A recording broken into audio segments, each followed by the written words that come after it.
كنت شغالة في شركة مقاولات من حوالي 7 سنين. بدأت كموظفة استقبال، أرد على التليفونات، أضبط المواعيد والشغل الروتيني العادي ده. بس تعبت لحد ما طلعت لإدارة المشاريع، ولآخر سنتين كنت ماسكة عقود كبيرة ومهمة جدا، وتقريبا بعمل كل حاجة لوحدي. كان عندي ملف مليان إيميلات شكرا من العملاء، وكنت فاكرة إن الشركاء فاهمين ومقدرين قد إيه أنا عنصر أساسي في الشركة. في الاجتماع الربع سنوي بتاعنا قررت إني أقترح حاجة كنت شغالة عليها بقالي فترة. قضيت أسابيع أعمل أبحاث عن برنامج لإدارة المشاريع يقدر يسهل ويختصر وقت التسليم. جربته بنفسي وفي وقت فراغي وعملت منه نسخة تجريبية شغالة، وكمان حسبت حجم الفلوس اللي هنوفرها على مدار 6 شهور. الأرقام كانت مبهرة. جهزت اللابتوب بتاعي وشرحت لهم العرض كله خطوة بخطوة، ووريتهم المميزات والتجارية اللي عملتها. كنت فخورة جدا بشغلي، وحقيقي كنت فاكرة إنهم هيطيروا من الفرحة. أول ما خلصت كان في صمت غريب، طويل ومحرج جدا. بعدها حسام، الشريك الكبير، بدأ يضحك ضحكة خفيفة.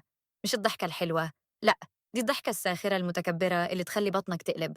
قال لي وهو بيرجع بظهره على الكرسي بثقة وكأنه حكيم زمانه: عارفة يا نور، انت شاطرة جدا في انك تكوني مساعدة ومفيدة، بس بلاش تخلطي بين ده وبين القيادة.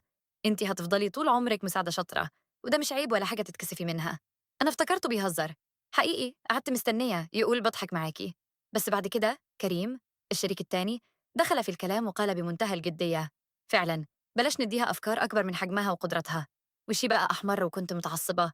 أفكار أكبر من حجمي؟ أنا بقالي سنتين بظبط وأدير مشاريع بمليارات، وهم قاعدين بيتفرجوا على كورة طول اليوم.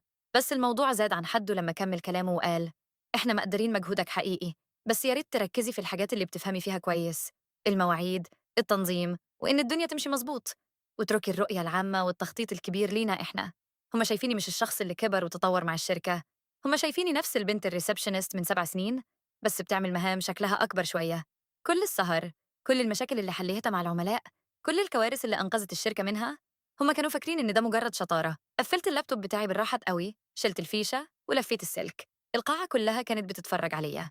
وقفت، أخدت كشكولي وقلمي وبصيت في عيونهم مباشرة.